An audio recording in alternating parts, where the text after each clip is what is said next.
semana pasada hemos superado y esta semana también vamos con números muy altos. Esta semana, que no sale en el gráfico, vamos por arriba de los 9.000 casos y todavía nos faltan la cantidad de casos de viernes, de hoy y de mañana sábado para cerrar la semana. Es muy probable que volvamos a superar el número de casos que cerramos la semana pasada. ¿Qué pasa para hacer un poco de proyección?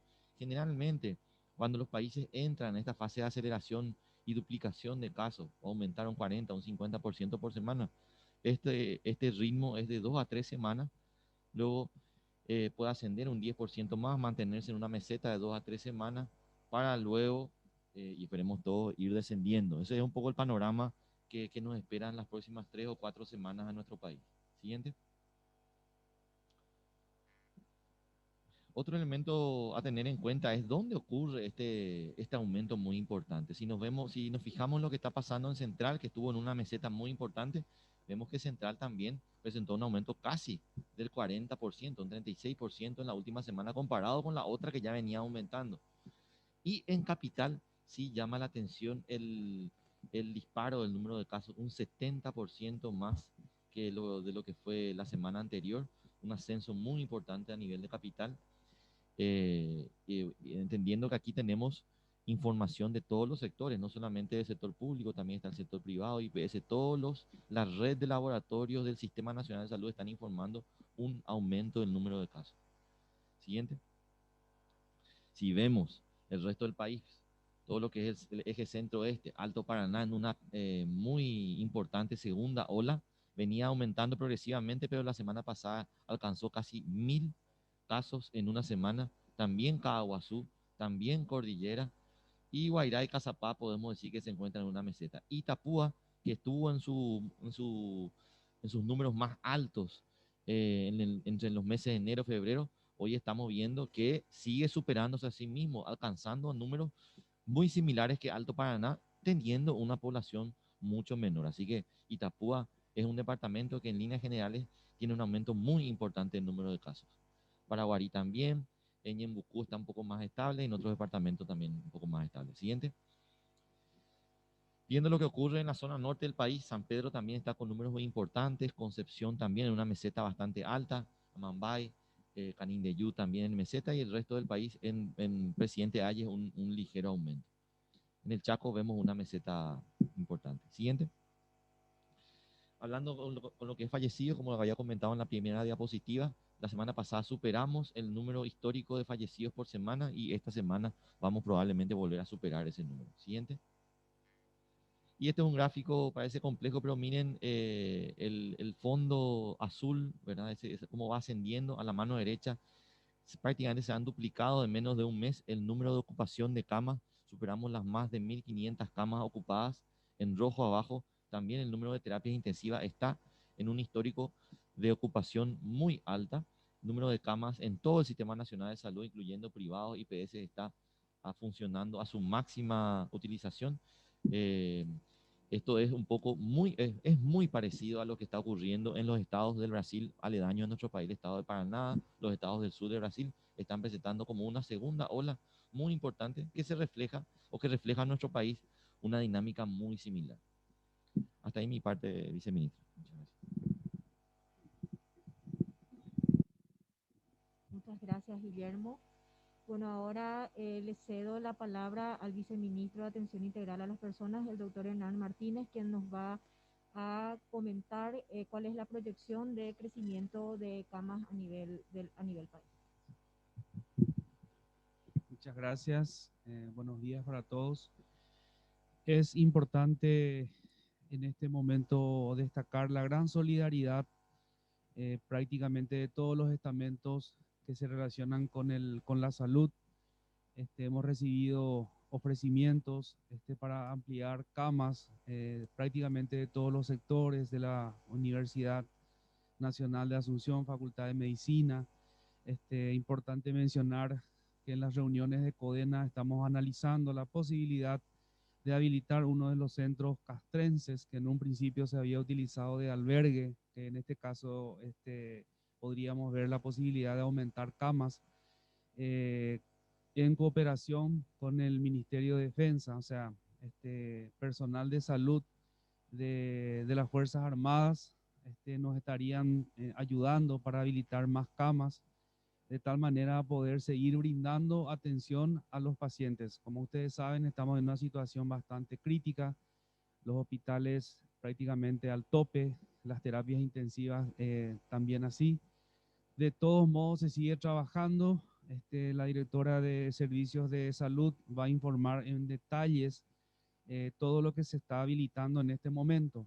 De todos modos, solicitamos de nuevo a la población una colaboración especial de tal manera a evitar las aglomeraciones, de evitar los acontecimientos familiares en un momento bastante difícil, por lo cual la toma de conciencia es fundamental en este momento. Entonces, de nuevo, un agradecimiento a todos los involucrados en el área de salud, porque realmente hemos recibido un apoyo demasiado importante y no nos sentimos solos en este momento. Muchas gracias.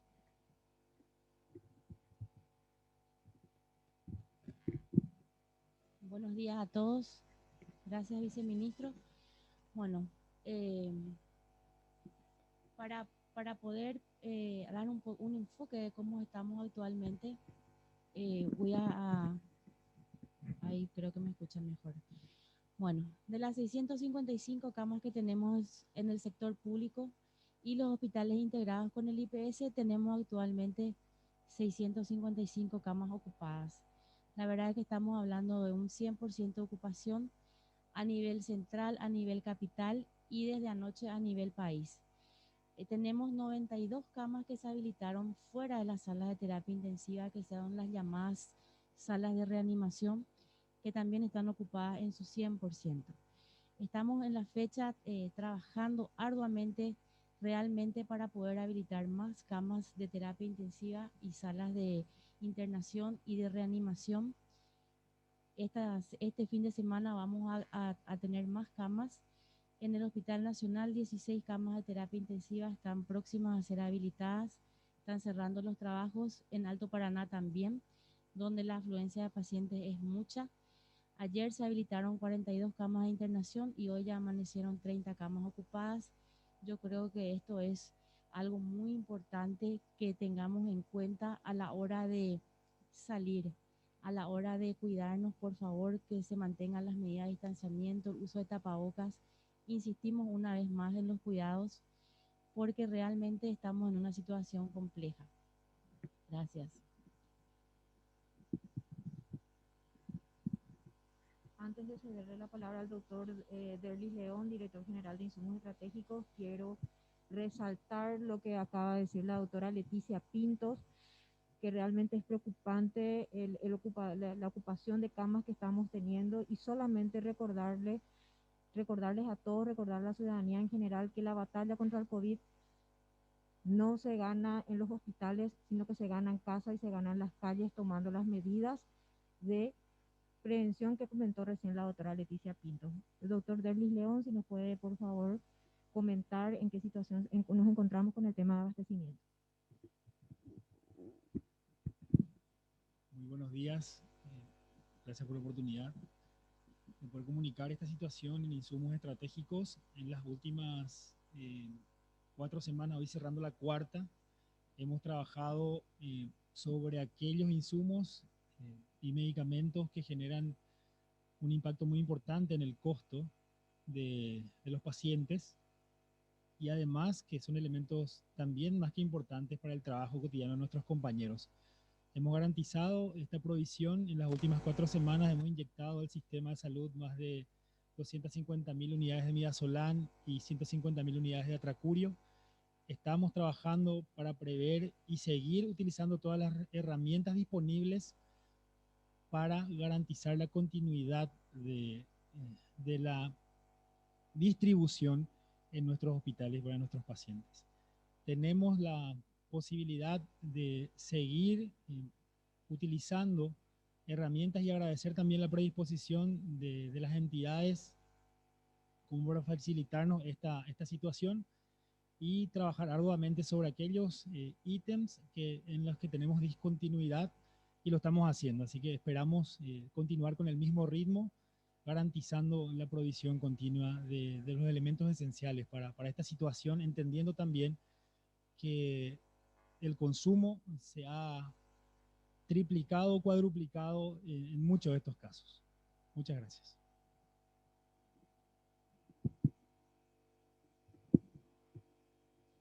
Bueno, finalmente les voy a resumir en qué situación nos estamos encontrando en lo que compete a vacunación. Hasta el momento, hasta el último corte del día de ayer a las 20 horas, tenemos 12.452 personales de salud de primera línea vacunados, de los cuales 1.132 ya están recibiendo la segunda dosis de la Sputnik V. El resto están siendo vacunados con la CoronaVac y con la Sinopharm, que como todos saben hemos recibido últimamente. Quiero confirmarles la llegada de las 36.000 dosis de vacunas AstraZeneca que estamos recibiendo por el mecanismo COVAX, siendo esta el primer lote de vacunas que recibimos a través de este mecanismo. Estas 36.000 vacunas serán también destinadas a administrarlas al personal de salud para completar de esta manera el plan de vacunación que estaba establecido con los niveles de priorización. También estamos trabajando ya en el operativo de vacunación cuando sigamos recibiendo un mayor lote de vacunas para la población en general. Con esto, el informativo queda, digamos, culminado y estamos abiertos a las consultas. Muchas gracias. Muchas gracias, señora viceministra. La primera consulta de ABC Cardinal. ¿Por qué se ha dejado de lado el orden informático y transparente de personal de salud a vacunar? No se ha dejado de lado el orden informático. La cuestión fue de que a través del sistema de mensajería se crearon ciertos inconvenientes para que estas personas que estaban agendadas puedan acudir en tiempo y en forma para vacunarse en los diferentes sitios que se habían agendado.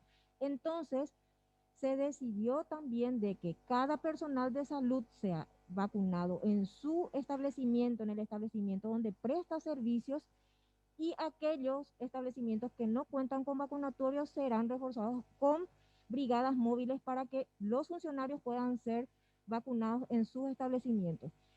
¿Cómo se les comunica? Hay un equipo operativo que a través de llamadas o mensajerías está confirmando al personal de salud cuál es su lugar de vacunación y el día que le corresponde.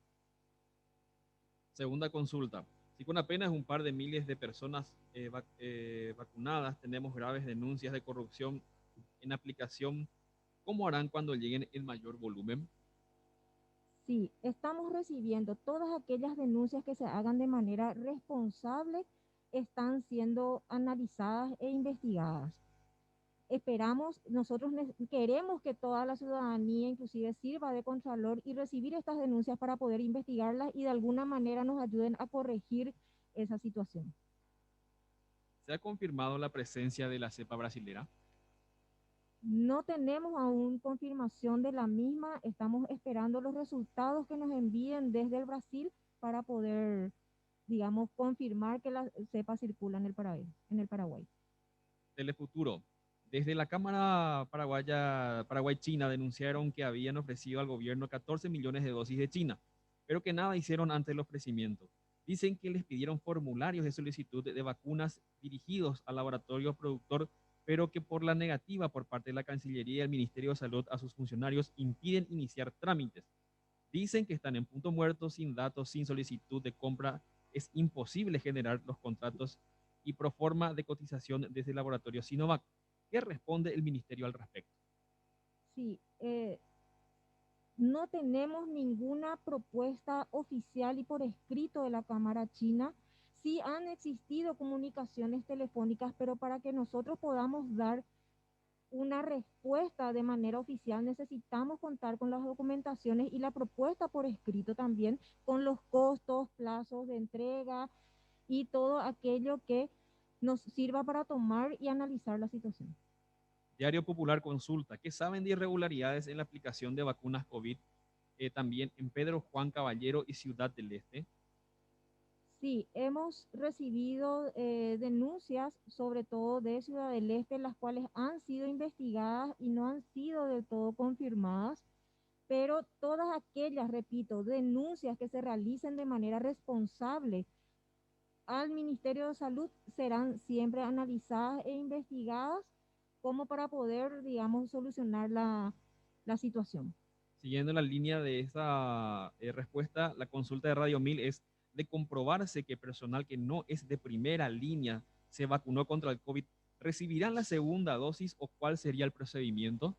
Disculpame, ¿podrías repetir? Si recibirán la segunda dosis, estas personas y de comprobarse que no son de la primera línea, si recibirán la segunda dosis de vacunación. Sí, tendrán que recibir la primera dosis porque si no estaríamos, digamos, perdiendo la efectividad de las vacunas y de las dosis que hemos recibido. Siguiente consulta de Diario Popular. Hay gente que está muriendo esperando una cama de terapia intensiva. ¿Qué piensa hacer el Ministerio de Salud al respecto? Le cedo la palabra a la doctora Leticia Pinto, que está coordinando toda esa tarea.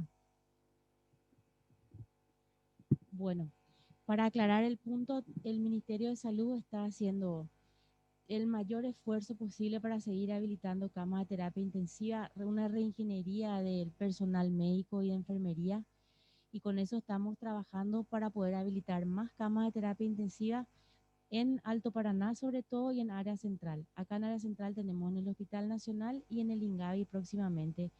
Próximamente me refiero a un plazo corto. GEM 970.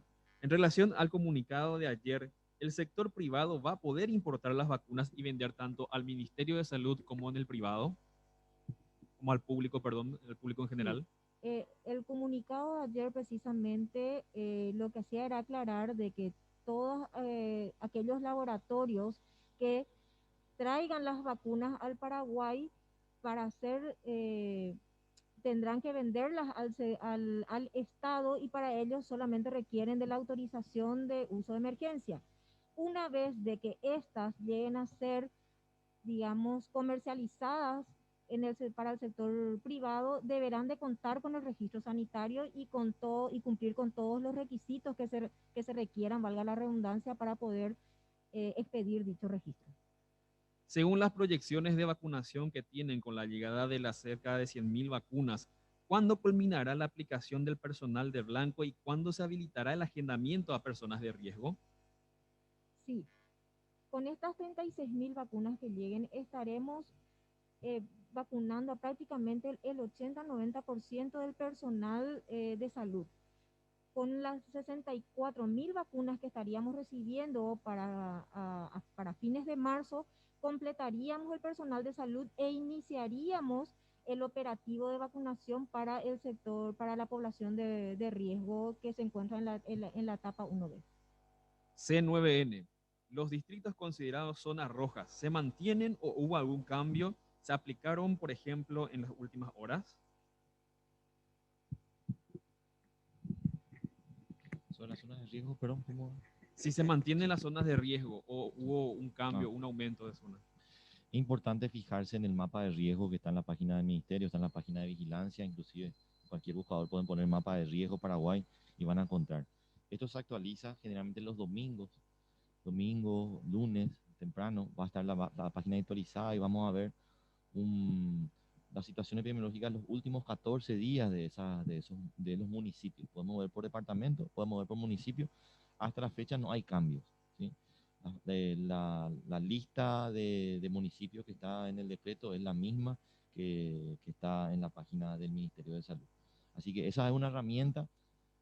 No hace falta estar en rojo para empezar a cuidarse, ¿verdad? Los municipios y las poblaciones que están fuera de las áreas rojas igual tienen que tomar las medidas, pero sí estar en rojo en el mapa de riesgo es una herramienta para los municipios, para los gobiernos locales y para que la gente identifique que en el territorio donde vive la situación está crítica y hay que cuidarse más. Diario ABC.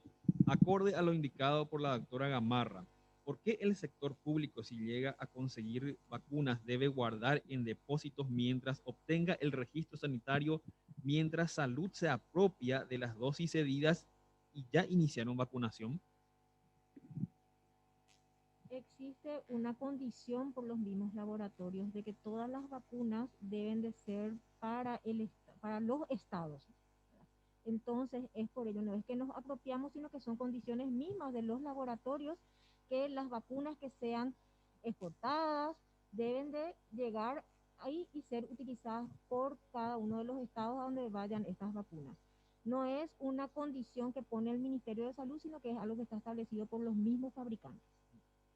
Es decir, que se deben entregar exclusivamente a salud pública. Se deben entregar exclusivamente a salud pública hasta que sean los fabricantes que le autoricen a los laboratorios a poder comercializarlas en el sector privado. La primera consulta de última hora. ¿Podrá seguir sosteniendo esta situación hablando desde lo financiero el Ministerio de Salud? La situación actual administrativa.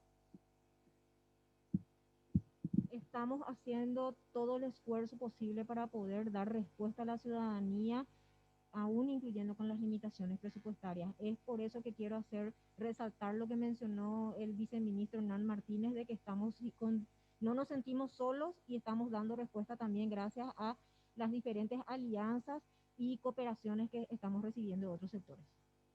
Siguiente consulta de última hora. ¿Qué tipo de acompañamiento está realizando el ministerio, además de la atención médica a los pacientes y sus familiares? Sí, se han establecido ya contactos a través de la Dirección de Salud Mental. Hay que entender de que el personal de salud que está en la primera línea, aparte de estar con un agotamiento físico, también tiene un agotamiento mental. Son las mismas sensaciones que tiene el resto de los ciudadanos, tienen también los personales de salud. Hay un acompañamiento desde la Dirección de Salud Mental a los compañeros que están en la primera línea de defensa. Esto ya se bajó una línea a los señores directores, de tal manera a que los especialistas que están asignados ahí, ya sean psicólogos o psiquiatras, hagan un levantamiento y un acompañamiento muy, digamos, de cerca a la gente, a los compañeros de blanco que están en la primera línea. Esta no es una situación fácil, es una situación bastante complicada y repito, todas las angustias que tiene el resto de la ciudadanía también lo sienten los personales de salud. El 13. ¿Cuándo se habilitarán las camas en los establecimientos castrenses y cuántas serían? Sí, nosotros proseguimos las reuniones con Codena, el ofrecimiento ya está hecho, estamos trabajando ya para coordinar la cantidad la cantidad de logística que vamos a necesitar para poder habilitar ese centro, el ofrecimiento de las Fuerzas Armadas de su personal. Entonces, de acuerdo a la cantidad de camas que podemos habilitar, vamos a hacer un cruzamiento de datos de tal manera que la semana que viene estemos en condiciones de anunciar cuántas camas vamos a poder habilitar en ese centro. ¿Con qué recursos humanos están cubriendo las terapias, ya que siempre se habla de la escasez de profesionales especializados en el área? Bueno, para eso se hizo una reingeniería del personal. La gente de terapia intensiva está trabajando con gente capacitada para trabajar dentro de las terapias que son de especialidades afines, como los neumólogos, los emergentólogos sobre todo, y también gente de clínica médica que hizo una rotación por terapia intensiva previamente para poder trabajar dentro de las mismas. Respecto a las vacunas, ¿llega la otra semana las 64.000 dosis más vía COVAX? Sí, es el compromiso por parte del mecanismo COVAX de que antes de fin de mes nos estarían proveyendo de las siguientes 64.000 vacunas para completar la cantidad de 100.000 en el mes de marzo. Última consulta, ¿el horario estimativo de llegada de las 36.000 vacunas para hoy? Y según el plan de vuelo, 17:45. Ese es, pero estamos supeditados a que exista algún cambio en el tráfico aéreo o no, ¿verdad? Pero lo último que tenemos según lo comunicado del plan de vuelo es que estarían llegando a las 17:45 horas. Hasta aquí la conferencia de prensa semanal del Ministerio de Salud. Muchas gracias a nuestras autoridades por este espacio.